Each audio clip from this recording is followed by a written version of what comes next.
ana kita rumah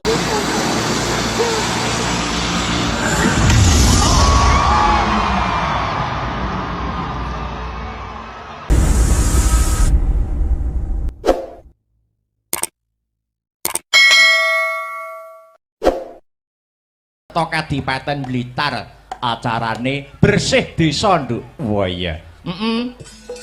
Iki wis kelebu agenda rutin tiap tahun ngono. Bersih desa yang pada intinya ya kuwi wujud rasa syukure masyarakat kang lenggah mapan ana ing desa Ngadipura marang kabeh kenikmatan kang wis diparingake saka Gusti Allah. Oh nggih yo heeh. Iya. Dene taun iki, awake dhewe sak kanca kang ketiban sampur pinercaya paring lelipur, nggelar kelir gantung gong menghibur warga masyarakat Ngadipura. Wah hebat.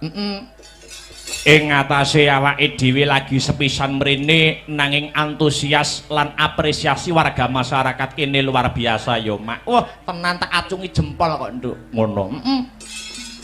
Penonton kebak wiwit sore, kamangka lagi sepisan iki sowan ngono.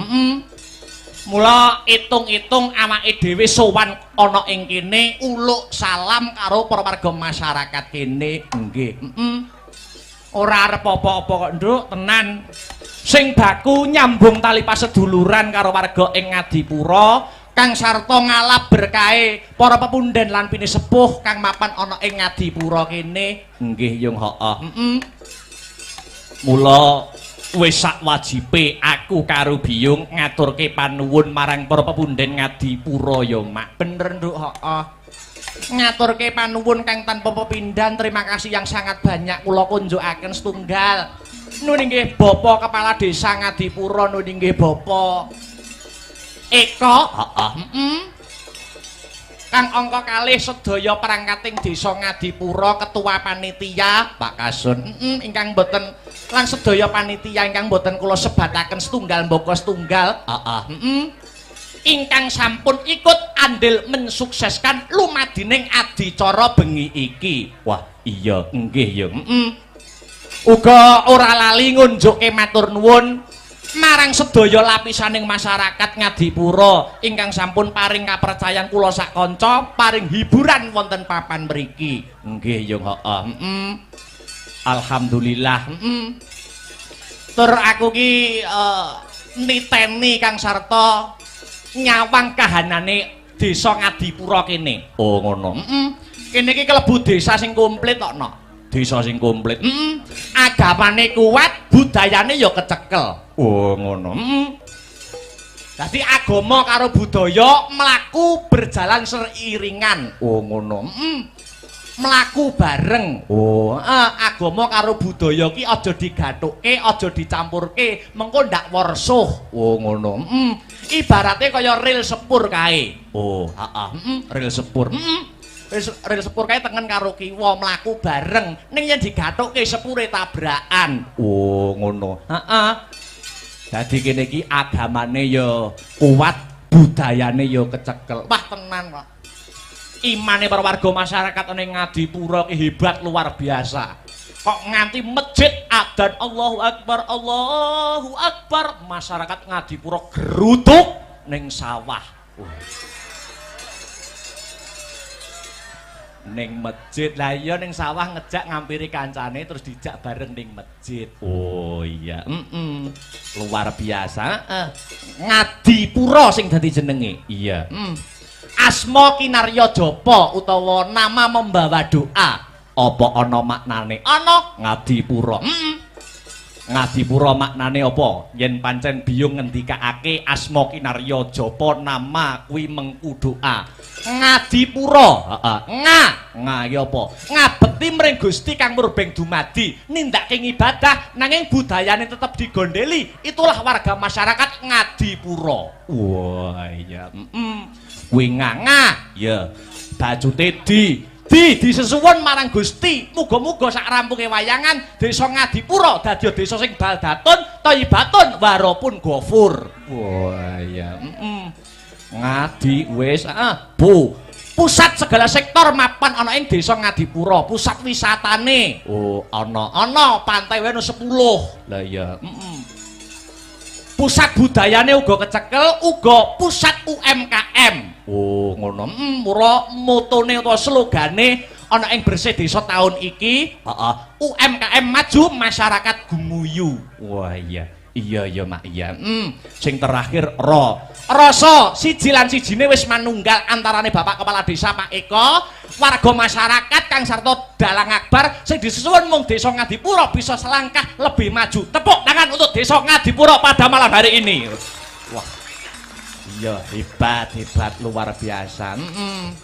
Apike kaya ngene nek taun ngarep ra balik nek celorot ijo kan kulon aku ra melu-melu nduk. Wah iya. Celorot ijo kan kulon apa wong mikul suket ngono lho. Lah iya, sowan komplit Mak, sowan komplit. Kanca-kanca asung panggontho bratan ing kautaman disingkat Astabrata. Wah iya. Saka kutha angin, kota Nganjuk. Dulur-dulur saka Ngadipura mbak menawa kapinujon senggang utawa dolan ning Nganjuk tak aturi mampir. Iya, mampir dalem keakbaran. Wah iya. Iya, iya. Kayak warga kene iki tak kira ora mung disebut penggemar wayang. Oh ngono. Ning uga penikmat wayang. Ora mung penggemar wayang ning penikmat wayang. Buktine apa? Buktine ning lakon ya nggatekke, ning lagu-lagu ya menikmati, hiburane ya diapresiasi. Wah iya. Mulane kudu ngati-ngati pentas ana kene. Kesalahan-kesalahan kecil pas lakon wayang kuwi iso dikritisi karo pemerhati seni ning kene, Nduk. Apa ngono? Contone apa? Kesalahan-kesalahan kecil umpamane ning wayangan. Ning wayangan iki umpamane apa? Sing kudu ngati-ati. Umpamane nggur sak sepele sederhana ngene. Kuwi kok bare iso dikritisi. Oh, nandu alang nancep ning wayang deglak kaya ngono. Oh, sing bener piye? Sing bener lha iki nek kain irenge to, no. Lah iki dipasne. Lah, dipasne pelek.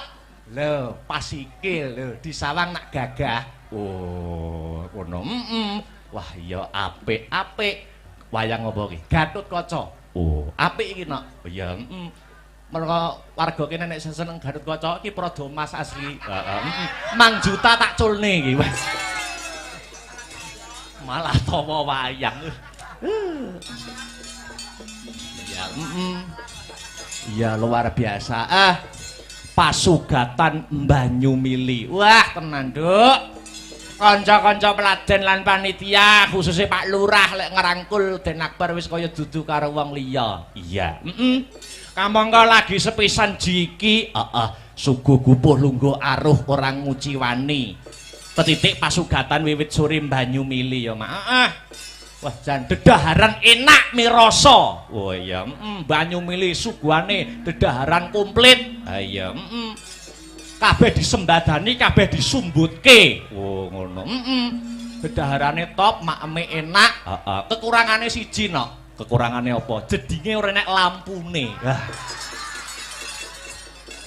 Lah aku akhirnya nggawa HP, tak nggo senter. Lah pas mengo mengisor kaget no aku. Loh anak lanang ngono. Lah iya. Ya, luar biasa. Alhamdulillah. Kembali ke benang merah. Ya piye, Nduk?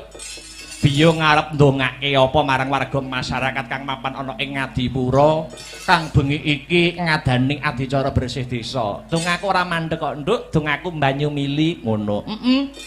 Muga-muga sak rampunge ringgitan kabeh para warga masyarakat Ngadipura pinaringan ayem tentrem, gemah ripah loh jinawi, karta tata raharja, murah sandang kelawan pangan adoh saka bencana alam. Allahumma amin ya rabbal alamin. Jebul kae sing dak anti-anti wis tak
alhamdulillah.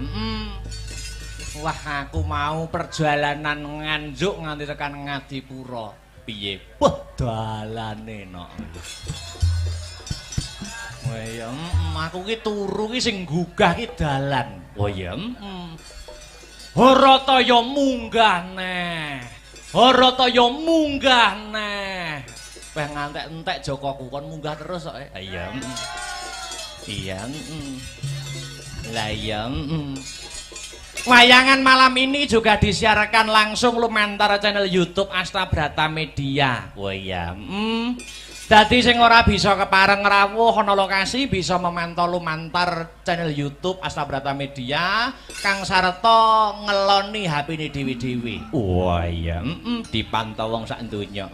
Iya. Ternyatane penikmat wayang kuwi majemuk. Ana penikmat wayang sing nikmati lakone, alur ceritane, ana sing seneng hiburane, ana sing nggur ndelok sindene, ana sing nonton ning lokasi nggur kepengin roh keramaian sobo bakule. Ayo, Sing baku awake dhewe dadi pelaku seni sak bisa-bisa sak gaduke nalar, sak kadaring lampah iso nyenengke kabeh panyuwunaning para pamirsa. Oh ngono mak. Godhong tela wae bisa gawe lega, kenang apa sesama manungsa kok ora bisa gawe lega. Wah iya nggih yung Ternyatane acara wayangan kaya bengi iki sing diuntungkan ora ngempungake pelaku senine ning para bakul-bakul sing ikut mengais rejeki kae ya melu diuntungkan dengan adanya pagelaran wayang. Bener nduk, Iya.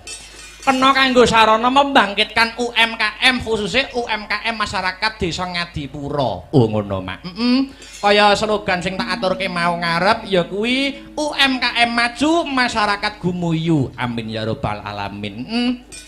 Sadurunge ngunggahke bintang tamu luwih dhisik aku kepengin ngaturke lagu wajib. Lagu wajibe apa? Lancaran bersih desa cunduk karo adicara sing kagelar bengi iki. Nggih yung. Kelancaran bersih desa dibawani luwih dhisik. Sumangga Mas Herulinanta kula aturi bawa bersih desa. Iya. Ya. Mas Heru aja kon bawa akeh-akeh bengi iki tugase akeh. Iya. Udan palaran kok engko. Semangat. Iya. Yuk dibawani dhisik. Apaan iku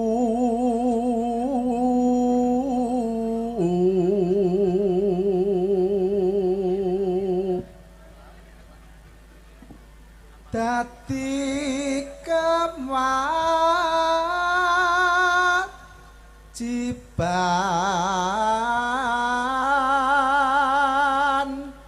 baku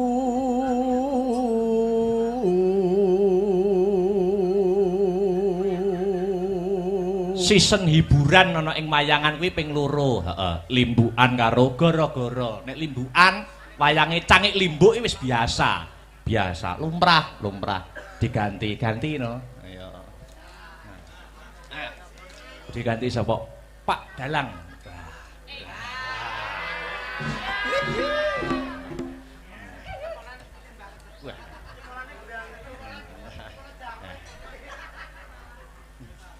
Pak Dalang dalem. Pak Dalang ya gandengane Bu Sinden.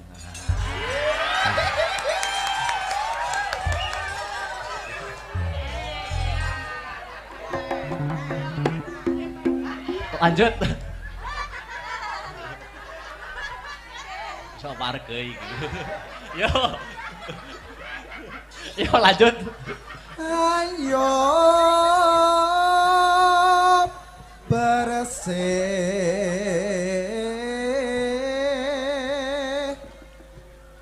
desa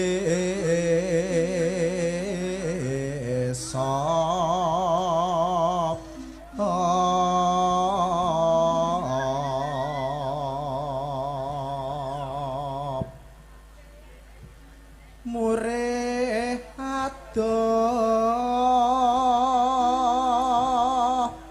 sukar sak wilujeng dalu Dek Niken Salindri Sugeng dalu ketemu ana ing Desa Ngadipura Kecamatan Wonotirta Kabupaten Blitar. biasa. Iya. Kita bertemu lagi. Iya. Ngendikane Pak Lurah dulu pas zaman kecilanmu dulu sampean pernah main di sini. Emang aku pernah kecil. Tuh. Lah piye? Kan aku lo besar terus. Oh, besar terus. Maksudnya zaman SD. Iya. Nah, pernah main ke sini katanya Pak Lurah tadi pas kula rembakan kali Pak Lurah. Terus ini kesini lagi. Wah. Alhamdulillah. Terima kasih buat desa Ngadipuro. Ngadipuro. Semoga sak bibare nanggap wayangan dalu niki Desa Ngadipuro Kabupaten Blitar dan sekitarnya tansah pinaringan rezeki ingkang kathah barokah. Amin. Ora loka ning malah kebak. Amin. Mugi-mugi panjang yuswanipun. Amin. Awet leh momong anak putune. Amin. Terus mugi-mugi sedayanipun amin. Sing duwe utang muga-muga ndang apa, Dik? Ndang lunas. Amin. Sing jomblo muga-muga ndang Entuk pacar. Amin. Sing wis entuk pacar muga-muga ndang rabi. Amin. Nek sing rabi muga-muga Ndang meteng. oh iya. Nek wis meteng muga-muga ndang pegatan. Hei! Wah, iso jeluntrunge ngono. Alhamdulillah. Terima kasih kepada Pak Kepala Desa yaitu Bapak Kepala Desanya yang mana? Pak Eko. Mana Pak Eko? Ngacung Pak Eko. Yang bernama Pak Eko. Pak Eko. Ah, iya ya yang hitam itu ya. Hitam rambutnya tapi apa? Pakai kemeja putih itu ya? Nggih. Oh iya Sugeng dalu Pak Eko. Sehat selalu nggih Pak. Mengke katuran mingga-minggi nggih Pak. Nggih. Oke, sudah disiapkan? Loh. Apa kok sudah disiapkan ki? Maksudnya apa? Dompetnya. Oh, dompetnya. Rugi dong. Wah, iya. Masa munggah panggung rang. Gitu Pak, rang jaluk request maksudnya Mas. Salaman sih karo Pak Dalang. Kan ndak mau aku kalau saliman sama wayangnya ya yang punya wayang no. Ya sama wayangnya dulu saliman sih. Saliman nah. Kok gur util-util tok. Lah ini tangannya segini. Kan mendekat tok. Muah. Ndak mau aku dicium wayangnya. Kenapa kok gak mau sama wayangnya? Orangnya aja. Ngene orangnya kok kimpenaneh lho kok sampean. Ya. Kok kimpenaneh luar biasa. Salim dulu. Wis kalih dilaki piye? Lipstik iso diusrek-usrek ning tangane lho. Kalih dilaki nganti ilang deloken tugel gulumu. Iya. Elek ya. Totoane nyawa lho Dik Nikene. Tadi berangkat dari rumah apa dari tanggapan? Dari rumah. Oh, dari rumah. Aku tuh sakit, kamu nggak tahu toh. Kok tanggapan karo aku kok sakit rumah saku. Ya berarti kan jaluk tombol. Ning kene lho duduk kene. Ning alun-alun loro, ning kene loro. Ya kan berarti kan tombone sampean Thomas. Lah aku kan duduk dokter yang bisa mengobati kesakitmu. Ya toh. Tapi kan kamu mengobati rasa hatiku. Dan Setetek kan? setitik. Setitik. Sithik tenan, setetek gede. Terus piye? Lah ambo berarti setotok. Apa? Berarti mengobati perasaan berarti perasaanmu sedang tidak baik-baik saja. Ya baik-baik saja. Oh, baik-baik saja. Aku ndelok wayange kuwi ndang. Yang mana? Sing wedok kuwi lho, kok mirip aku ya? Oh, duduk iki Pak Dalang Rebu Sinden kok iki. Kok duduke berarti duwe neh aku. Dalang kok duduk wayang ya. Loh, iki ngono aku lho Mas, lho ento. Apa? Gawe sabuk ngene iki to, Oh, terus sabuk. iki hilse ngene iki Arep tak gawe jenjet ngarep jan iki. Piye to? Ora ya. Bisa jinjit ngarep. Wis kita go mulai ya. Loh, kuwi paitanku wae ngawur ae.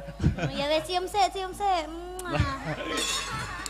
Kok iso wayange luar biasa.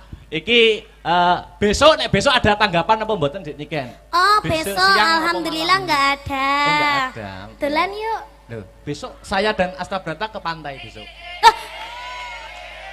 Besok Tenanan to? Tenan, besok pagi. Sesuk aku yo ning pantai karo Mayangkara.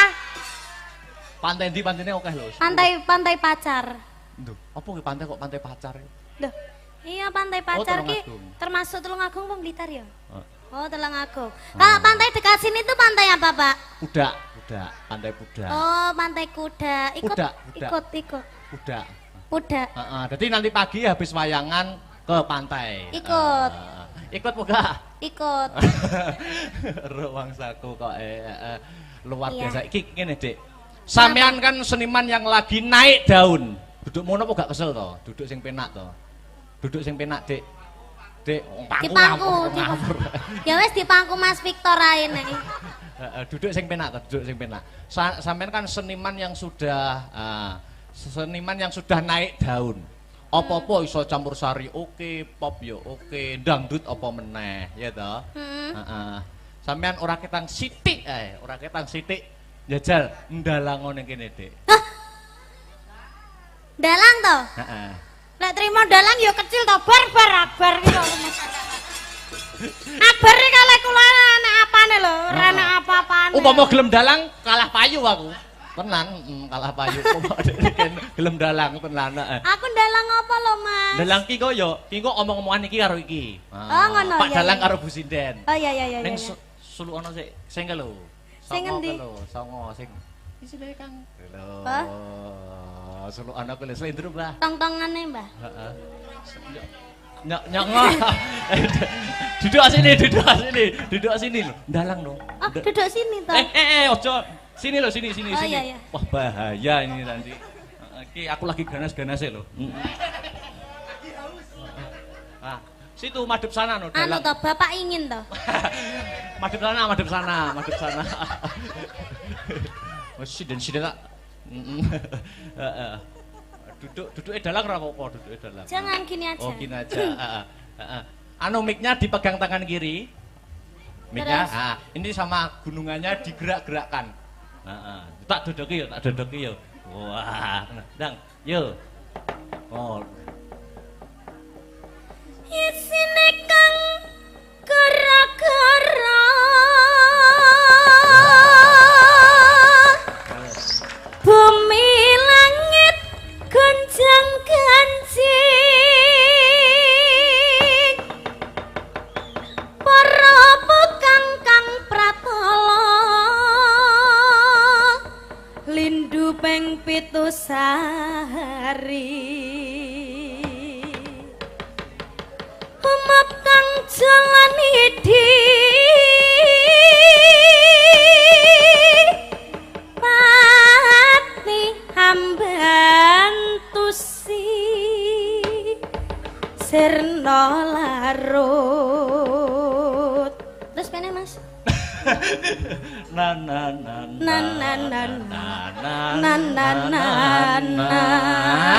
Apik nana-nanamu. nano Ya Sal ya, ki engko sampean dan nyapa tuh jedit-jedit barangnya. lah ini lho ben Oh, iya. jejeg Aku tak ngendang, heeh ya toh. Tak Terus? ngendang, engko iringane muni. Nek Hah? wis iringane muni, engko sampean ngetokne dalang karo sinden iki. Engko iringane mandek lagi omong-omongan. oh ngono Ya. terus aku sing tak tokne apa Iki lho, Pak Dalang karo Bu Sinden. Oh, iya, iya, iya. Iringan sik ngetokne nek iringane mandek sampean ngomong-omongan. oh iya Sembarang wis bahas apa wis sembarang. Oke. iya Heeh. Kok iku oh iya. anu iki ndek enek anu to Yo tak pasang nih. ayo sik tak noto Iya. ora sujar Daduk yang piro ae kowe. Heeh. ada lampu yang jadi saksi yo Iya. iki nglunggui bantal ki ra apa-apa to Ora Mas apa-apa. Kuwi yo nyat nggo lungguh ya jalan Heeh. Nggo iki napa itu aja? Yah ngono. Da anu sik malah banter lho. nek kok iso Lah kan renek ganjelane. lek nggih sotek Rusak. Sik. Terokno aku, dok. Terokno aku, dok. Terokno aku. Lah ngono ya aku dodokane. Dok. Ngono ya. Sik aku tak rono sik. Urung. ya bar gedang lho Sik, ya jar, dodok ngene iringane wis metu Ya. wayang loro, nek wis mandek omong-omongan. Sembarang wis bahas apa. ya mbak mau ngono tak kene susu lho ki ngom iki. Peh jan dadi wong penyumpeng ora iso to bar iki. Dadi penyumpeng iki. Ngagem niki napa niku? Oh.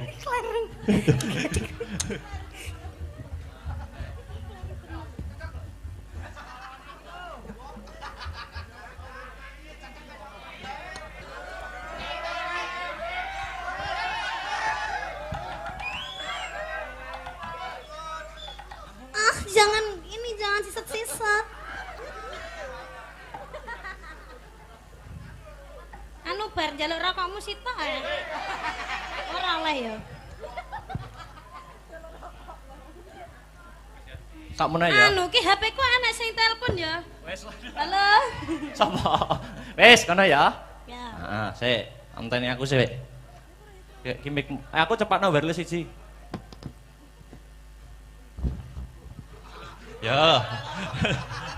Ya, peserta selanjutnya Festival Dalang Bocah dari Kediri yaitu Dek Niken Salindri. Yo, dok. Iya. Dok. Guys. Ngapa? Anu ki video ki lho sik to. Apa ya nek dalang kok nge-vlog lho terusan. Nek wis dalang madhep debok ki fokus Ya. konsentrasi. Oke. Ya. Dok. Ngono.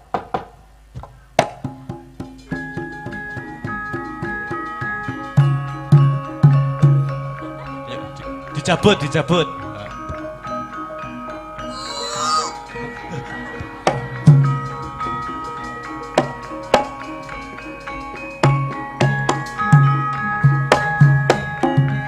Mas, kula nge-vlog HP-ne ceblok. Apa ya enek to? Wis ngobane wayah kok bingung golek HP lho. Lah niki lho HP-ne ceblok lah, pripun niki malike lah. Terus ngono apa ya enek wong tanggap terus wis ngobane wayah kok sik nge-vlog ngono. Heeh. Yo. Dok.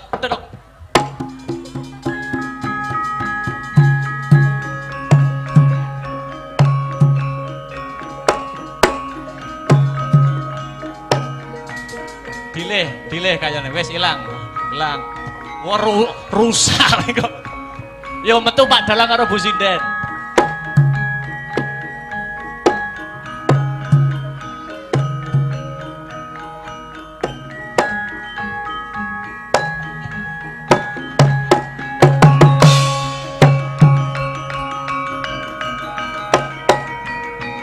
Apa ya? Dalang, wis macak dalang kok kukur lakang.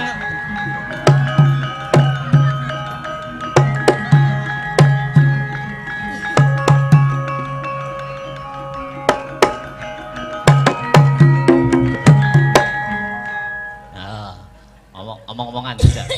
Loh, dalangnya mengi dalangnya. Bune. Wedah, bune ada. Ya apik terus. Kalem Pak nih. Wah.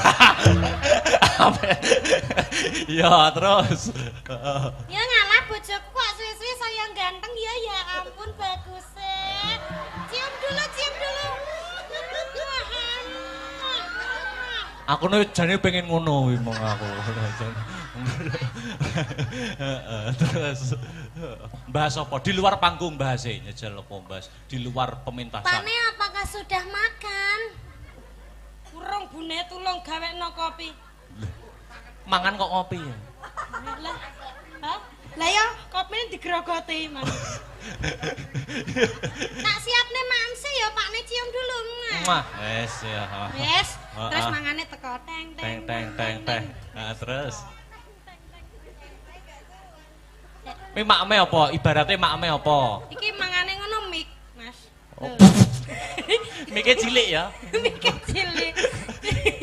Iki Pakne makme. Oh iya Bune. Iki petot jane yo ngalah. Wah, didulang no, didulang. Ya ampun. Hei! Ngono kuwi peng piye to aku lali aku ngono kuwi. Ya ampun, bojoku lek ra didulangke ngene iki lho, nafsunya makan itu berkurang sampai awake kurus kayak ngene iki. Ya ampun.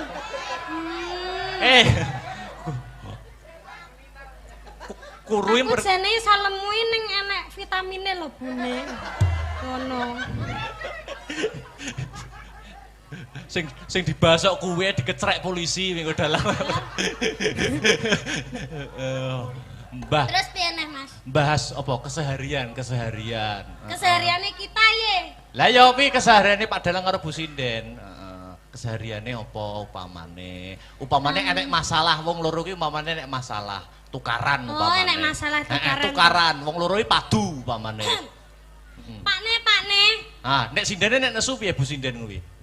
Pakne ndeknya aku ki nyawang HP-mu kok tungklang-tungkling ki jane nek apane to Pakne mosok enek sinden sing ngecati sampean to Pakne. Ora enek ibune. Masya Allah sumpah to demi Allah ndek enek lho Bune. Ya ampun aku kira kene mbok apusi lho Pakne kowe iki ben bengi vecenan karo sapa?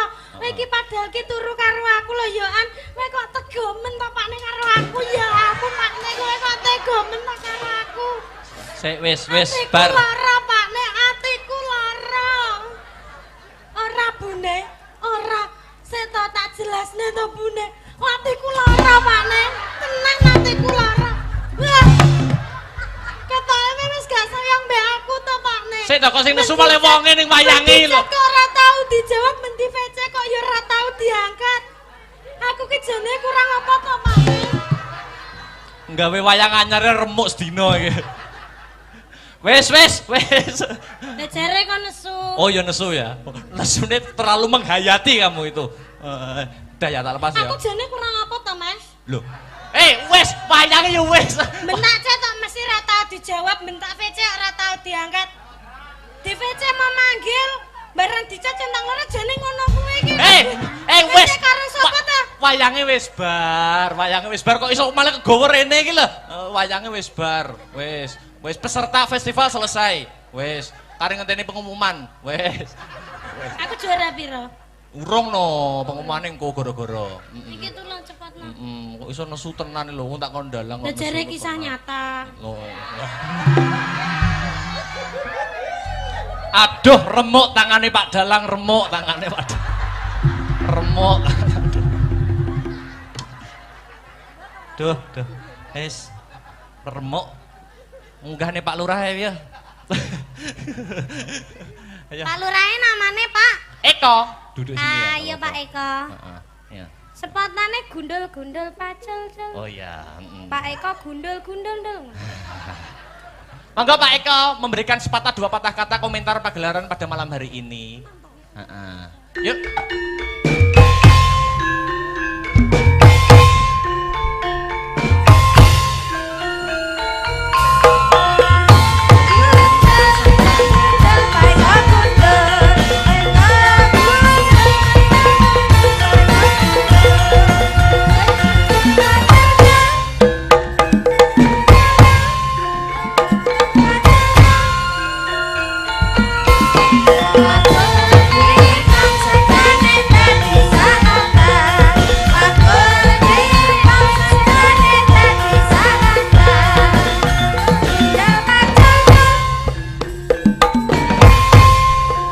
Monggo Pak Eko.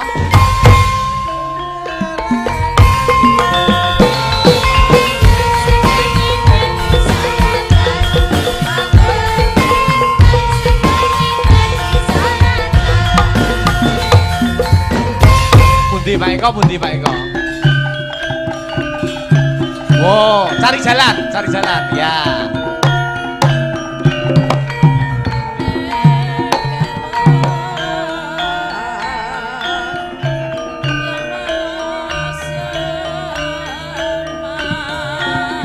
Monggo Pak Eko, alon-alon kemawon.